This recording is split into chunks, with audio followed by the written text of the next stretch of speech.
Alright guys, here we are to talk about Season 1, Episode 2 of Buffy the Vampire Slayer, The Harvest. So this is the Part 2 continuation of the first episode. Yes, we left on a cliffhanger. Yeah. And that cliffhanger was resolved in the most pathetic way ever, where she was just wearing a cross the whole time. I was like, how's she gonna get out of this one? Oh, a thing she's been wearing since the beginning of the episode. He's this like super powerful vampire, like almost 200 years old at least, and he's like, ah! He's like, yikes, no. Yeah. I don't think so, lady. Oh. She gets away. Yeah, which I'm sure is going to come up throughout the whole series. This explains it. She's invulnerable. Well, she gets away every time, yes. But I know. I think there's a long string of things that I think happen or set up that never come back, and like I don't remember like almost ever the necklace being like, oh, I'm saved because you had a cross on there. Like they set up a couple of things in this. Like some of them are just like in passing, like she's walking with Xander and he's like, okay, so how do we kill these things? And she's like, the normal this, that, and this. And he's like, crosses, garlic, blah, blah. I don't have any of those things. Okay, so crosses, garlic, stick to the heart. That'll get it done. Cool. Of course, I don't actually have any of those things. And I don't think garlic gets displayed ever again. Does she mention that? She says like this works, that doesn't work. Right after what she I said. think you could play it for laughs, like she didn't directly confirm it while they were walking into the sewer, but later when she goes back to her chest of weapons, there's garlic in there. Fresh garlic, yeah, which I think is wrong. Yeah, because that's gonna go bad. Let's not harp on it. There also looked like there were communion wafers, and I was like, is anything religious good? Like I don't know. A late night of slaying, you might need a couple of crackers. This might need a pick me up. Yeah. No, I like in my head I was actually gonna say like you'll laugh at me, but I didn't remember crosses being a big part of the Buffy show. Crosses were a thing, yeah. Okay. Like I know you'll see Giles with a cross every now and again, things like that will happen. But I thought we always laughed at him and said like, oh, that's not gonna work. Well, it does have an effect. It's just that it's not like like you see it in this where necklace, yeah. Because why wouldn't you just like draw a cross all over your body and just be like cross boy? Exactly. Another thing that I really liked in this episode that I don't believe you ever see again is when they're in the sewer and they're kind of like being attacked from different passageways from these vampires as they're trying to rescue Jesse. You have their eyes glow in the dark. They brought me through here. There should be a way up. I hope.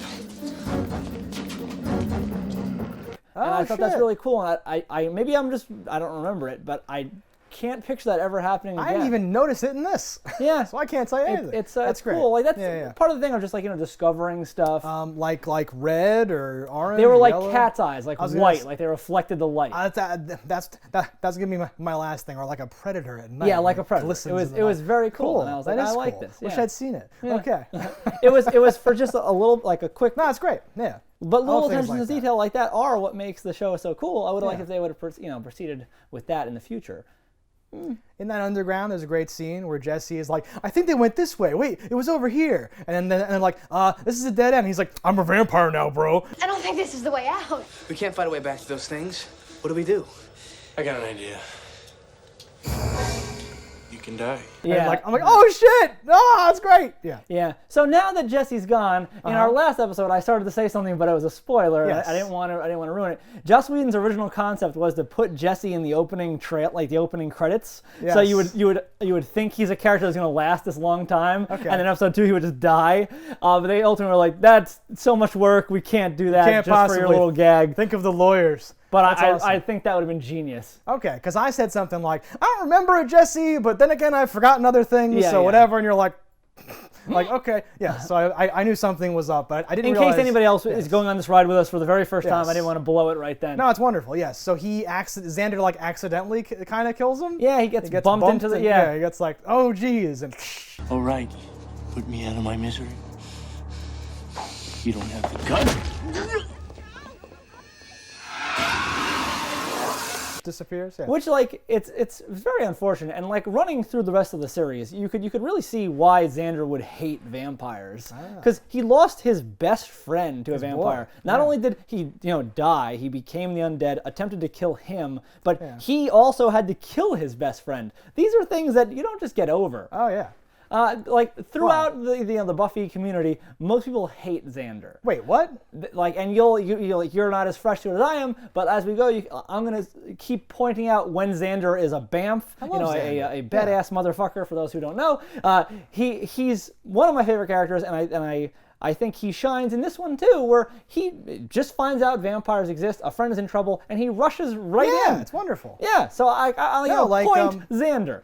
This is even to me, because like Joss Whedon would later do this in like the Avengers, but I love the team and how like it he gives everybody something to do and they all split up. It's different stuff. Willow's like hacking, all this shit's happening, right? But then it ends with that core group who are like in my mind the core group. It's like Willow, Xander, and Buffy there, right? And there's other characters obviously, but I was like, oh great, and like they're walking away joking like, oh, and then maybe we'll do this. Like, what you could blow up the school? That's probably too much. Like hanging out. I'm like, this is cool. So like you got a little quip from Giles. He's like, we're all doomed. The world is doomed. I'm British.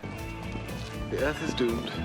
And then he walks. Yes, but like I like that core group. That that's always been what's attracted me to like. And that core group expands and shifts, and you get some characters that I think are great and some that aren't. We're not going to jump into that now. We'll talk about that when it happens. Xander is one of the characters that you think are great, and I agree. I think I can't imagine hating him honestly. That seems crazy to me. Xander grows on me for more and more layers throughout the franchise, and does everyone, characters, humans, whatever, do shitty things every now and again? Yes. But I think he is a redeeming character, and I'm going to point out again every time he does. They don't think he's like a bad actor or like a weak character. They hate Xander Harris. They don't hate Nicholas Brendan. So they think his character is like bad. Yes. Oh no. Why? Yeah. Tell me later. I'm not going to spoil it. Tell me in 100 episodes. We'll jump in. Exactly. That's crazy. Yes. Okay.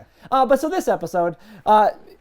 Running through the motions, so as they go to rescue Jesse. Jesse, as you said, has been turned into a vampire, and then it becomes a mission to stop the harvest. The harvest is what's going to allow the master to get out of his subterranean church prison.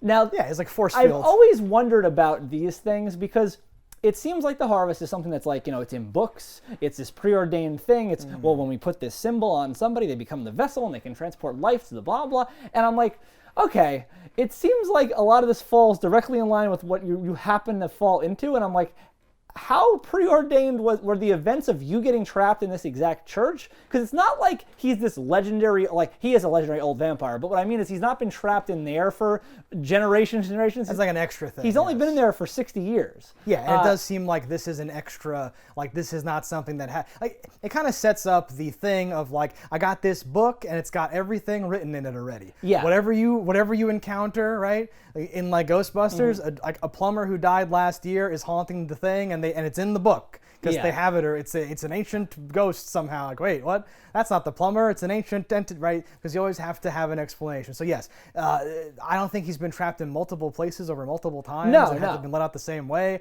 But they're like, oh, it must be a lifelink spell that he's cast on his heftiest minion, and that's gonna do it. And I like that. I think that's really cool. It almost feels like a waste to do that on episode 2. It seems like something you could have built towards and maybe not had him do it in like, I know it's only on this one night every 100 years can you do this, but it would be cool if maybe the thing you could do every 100 years is put this spell on somebody, and now Luke's out there like killing people, and like everyone he kills is powering up the master, and eventually like maybe something else is what breaks him out, not the direct power, because it's a weird thing because vampires are not super magical, so like it's strange to think that like by somehow transporting all this life essence, this juice from people, that you now can break this, like, he gets enough going, and then he can break. It's like moving the Golden Gate Bridge after you have a big, brunch or something. You just need the energy, and then you can do it. You know what I'm saying? It's always a little strange to me. It's an interesting aspect that I didn't think was in this type of stuff a lot, right? I like it though. I think a lot of things like this are mostly in that early season where we're still establishing who and what we are. So we I even like it narratively because it explains why it's all about Luke. And isn't just like, oh, we're having fun killing people. It works. And he even says like, fuck all these humans. I want you, Buffy. That'll be more than enough energy in one bite. And I'm like, okay. You want blood? I want yours. Only yours. Taste of this and be free. Now we have an actual reason, and Joss is really good at that, for why these two people have to now fight. I'm like, okay, I'm not going to be like, well, what about the other vampires? Why are they waiting their turns one at a time? This is dumb, right? It's all makes perfect sense. Do you love that there's a spotlight vampire? They take over the bronze, and this is where like all the flesh is. We're gonna get all these things. We're gonna feed the master. Fan out, block the doors, and then like cut the power, and one guy's just on the spotlight so that Luke can give this like monologue. I did not think about it that way, but yes, I do. What's wrong with his face? What's wrong with your faces? My favorite line in the episode is when they're in the computer lab as you have Willow doing some research and you've got Cordelia is doing some project. And she's happy to tell Harmony, who I don't know if they've revealed her name yet, the blonde girl is Harmony. Yeah. About like what happened to her. Oh, this and that, blah, blah. She's psycho, this and that. And then the guy is like some surfer dude leans over, whoa, who? Who? Who? Just how he pops over, and I think you see him a couple times throughout the season just for little like nothing things like that, or in the background or whatever. Bro. But just that line's so good. And then Willow gets her just desserts and sends it in on like, oh, just hit deliver. Okay, so how do we save it? Deliver. Deliver? Where's that? Oh. And makes her delete her whole project. That's so dumb, and it's charmingly dumb, but yes, it's so funny. I love that they're having them code, which is such a crazy thing. We stopped doing that shortly after this was written. Like, no one's doing that anymore. But yes, that was great. And yes, this is the whole thing where I thought like, yeah, Cordelia's like super suspicious of Buffy and telling other people. Yeah. This can't end well. I'm sure it ends fine. But I'm like, oh no, right? Yeah, she's So just it's kind of a it's catty plot girl in the high thing. school. Yeah. The popular one. But she's like, Buffy tried to kill me with a with a sharp object. Well, and her very next line is like, swear to God, happened just like that. She screamed, I'm going to kill you. I'm going to kill you. That didn't happen. It was implied, I think. I suppose you could say it was implied. Yes. We see Angel again. We do. Angel comes off as a bitch again. Whoa. Shots fired. What do you mean? I can't help. I'm scared. Oh, this and that. Like, he's not coming off. He's like projecting the air of a bitch on purpose. Yes. To make her think. I'm shocked that she can't tell he's a vampire because I thought she'd have. Well, I'd say there's definitely a checkbox in the like the Buffy not knowing he's a vampire and the fact that like she sees him in the crypt at daytime. I don't suppose you've got a key on you. They really don't like me dropping in. And if he's too scared to confront them, that means he didn't come up through the sewer. That means somehow either he was waiting in there, or it didn't appear when she first went into the crypt that he was there, unless he was just hiding in the corner. Also, the crypt was kind of flooded with daylight. I picture hiding on the ceiling.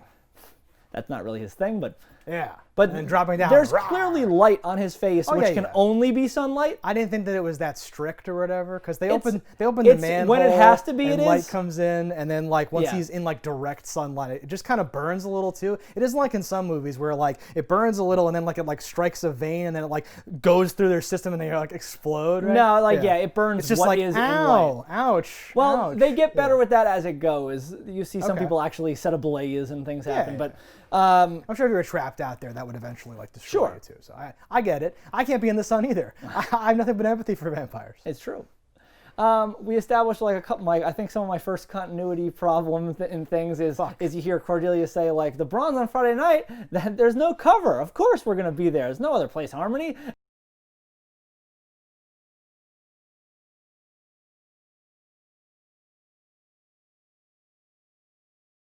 And then when the vampires all roll up, the bouncer dude's out there like counting his money, and I'm like, okay, that was a bribe. Counting the money, whatever that may be.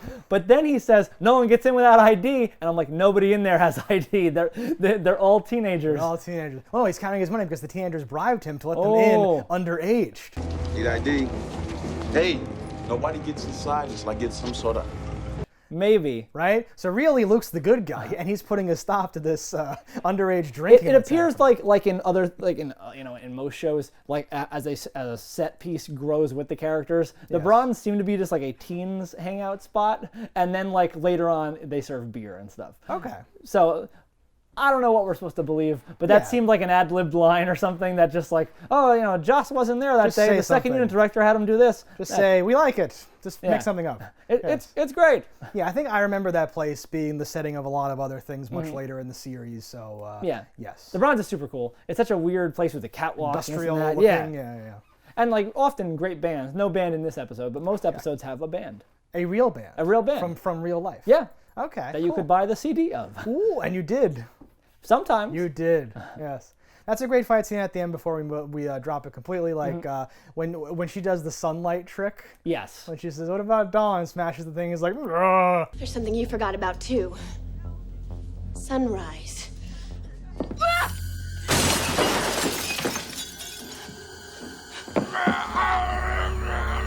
Wait a minute. She's like, "It's in 9 hours," and gets him. I'm like, "Oh." I love it and hate it. It's in about 9 hours, moron. It's no. Like, you know what I mean? Yes, like, I feel where the I'm same like, way. he's this big, tough, hundreds of years old vampire. Aside from just not having an inner clock of knowing what time it is, like he's cringing like he's on fire, like a bitch would. But he's supposed to be like the biggest, toughest one of them all. Well, but he's afraid of something like it's like being afraid of like a virus or some other like like something you can't punch to death. I don't know that it would be a fear thing, though. I think it would be more of a sharpening pain. I feel you, but like they're never around light. And when I suddenly see a bright light, I go a little cringy. Not quite that much, but they know that it means death. No, I say I love it and hate it. And Interview with the Vampire, Lestat does that too. There's like a helicopter outside for the police or something, and it shines the light in. And then Louis is like, that it's false light. Stop. And he's like, oh, okay, fuck, sorry, I didn't realize. Because he goes, oh shit. But there's a difference between being new in this time and living through this whole progression. 100%. That's what it called back to for me though, so I was totally down with it. It's super goofy, it's super light. I think I would have liked him to escape, like that to be the thing that got her to the jump on him, and he got to escape rather than be his. Well, I didn't like that was her chance to literally kill him. Yeah. But we only have 42 minutes and we have to wrap this shit up, so I was like, fuck. But I would have liked more fighting there, where that just caused the tide to turn or something like that. That would have like polished it up nicely. We see two moves she does in this that are like very impressive. One is when she's escaping the principal as he locks the school and traps everybody. She just like the Hulk jumps right over the fence.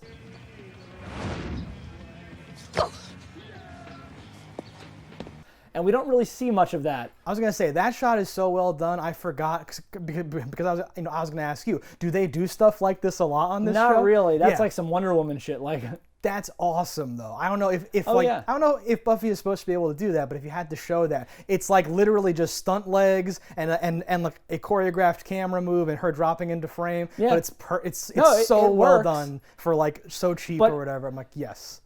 How strong you would be from a standing jump to do like not only like 10 feet high but like 20 feet over, a few, whatever. Yeah, that's immense. She's like the tick level. She's like a flea. Yeah, she can jump really high. Yes. I would actually have liked to see more things of that, but again, we're establishing what the show is. We're learning what our powers are. In my head, I was like, oh no, she does break a door, maybe in this or the last episode, where she's like jiggle, jiggle, jiggle, jiggle, looks back and forth, and just like breaks it open. But they break that. But she can't do that later, or in all cases. No, she does things like that. Okay. Like, I think she's been locked into places. I don't want to spoil her things, but she displays immense levels of strength throughout her career. But in the same episode where she like from standing jump flies, she also then needs Xander's help to close a door. Help me!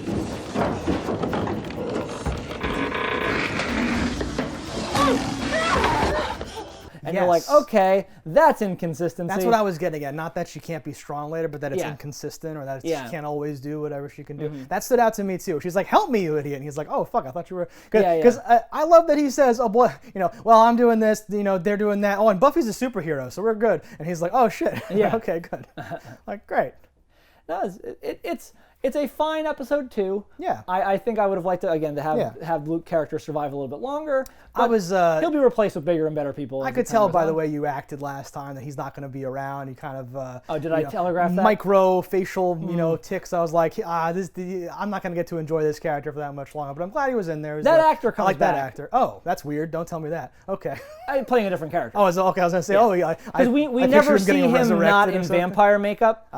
So it was easy, and almost every bad guy ever is always in just makeup. Some sort of thing. Yeah. Those cheekbones don't lie, and you can bring them back. That's actually true. He's always vamped up. He never controls his face and stops. Same thing with the Master. You never see him not as a vampire. All right, but Darla was shifting back and forth. Yeah.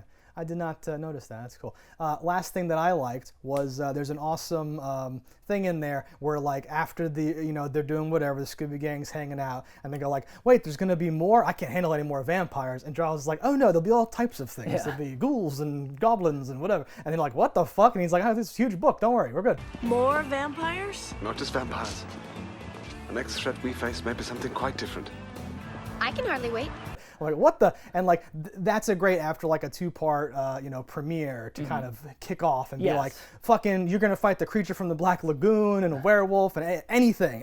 Don't be like, don't oh, let it's the a title Vampire Slayer fool you. Don't be She'll like, slay whatever. Exactly. This is the bring your own meat hibachi. We do whatever. They like specifically call it out. Yeah, you can bring meat from home and throw it on there, and he'll do it for you. Yeah, it's great. You kill it, we'll grill it. Come on. It's a full service thing. Yeah, I super like that because I'd forgotten the timeline to know like when do they start to introduce the weird like things, and they just acknowledge it immediately. Like, no, this is not gonna be about vampires. We talked to Joss Whedon. It's not just gonna be vampires. Right? It's very cool. Yeah, very shortly. I was gonna say, I can tell episode 3 now will be another monster of some sort. But yes, that I like that. That's cool. Yeah. We get a little bit more into the characters this episode. We get to like have some people shine with their little quips. I thought Alison Hannigan, Willow with her like, oh, I need to sit down. You are sitting. Oh, good for me. I need to sit down. You are sitting down. Oh, good for me. Like just those little like kind of deadpan moments. We establish her as a hacker, and that Giles hates computers. As a librarian, that kind of makes sense. Giving everyone something to do. It's wonderful. Yeah. Yes. Which is also it's so great good, because, not for a while, Xander's just a guy. Yes. And I love that about him. But he's down. Yes. And like, okay, to like bookend the other thing you said earlier, because he didn't just see it, because, Buffy does a little thing like, maybe they had rabies, maybe it was like this trick of the light or some mass hysteria, like half joking with her weird, like pretending to be Christy Swanson, like still not evolved into her character thing, right? Xander literally disintegrates his like best friend. Yeah. So he's now like, well, I'm in. You're not gonna be like, oh, it's too dangerous. Like, motherfucker, I was literally in. So like, he kicked the garbage can. He's in. So he's doing it, right? And that's a cool way to like indoctrinate or introduce like, here we go, here's the team, and here's why this is the team, because people were kidnapped by a vampire, or like their best friend was turned into a vampire. Like, it's very unambiguous. No one's like going along with it like, I hope you're not pulling my chain here. Like, everyone clearly knows what's going on, and they're down to help. I like it a lot. Something I love about this is like, so we're at episode 2. We're establishing Buffy as a character. I love that a rat runs across her feet in the sewer and she doesn't bat an eye. There's no movement. There's no because typically you'd see like a pretty girl, even in a situation where she's the muscle, and she'd be like, oh, and she'd freak out. This establishes she is a tough girl, ice water in the veins. Yeah. She's got a mission. No rodent will deter her. They would use it to like temper that perception. Yes. Like, oh, she'd probably just bite the head off the rat, and she'll be like, oh, I'm complicated because I still think bugs are gross. But no, yes. Exactly. I like that. And one more line. I love when she's trying to decipher where they went to, and she's like, well, I saw them 1 minute, and then vroom, and Xander's like, they can fly? No, they can drive. Oh. I looked around, but as soon as I got clear of the graveyard, they could have just boom. They can fly? They can drive. Oh. They can fly too? And he's like, no.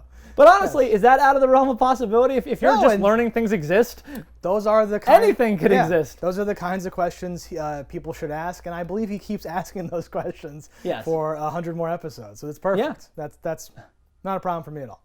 Yeah. All right, guys. So that's pretty much everything that happened in episode 2. Let us know what you thought about it in the comments below. Don't die in a fire, and we'll see you next time for episode 3. Hello, internets. I just love watching Justdaggers. If you've enjoyed this video as much as I have, click that subscribe button.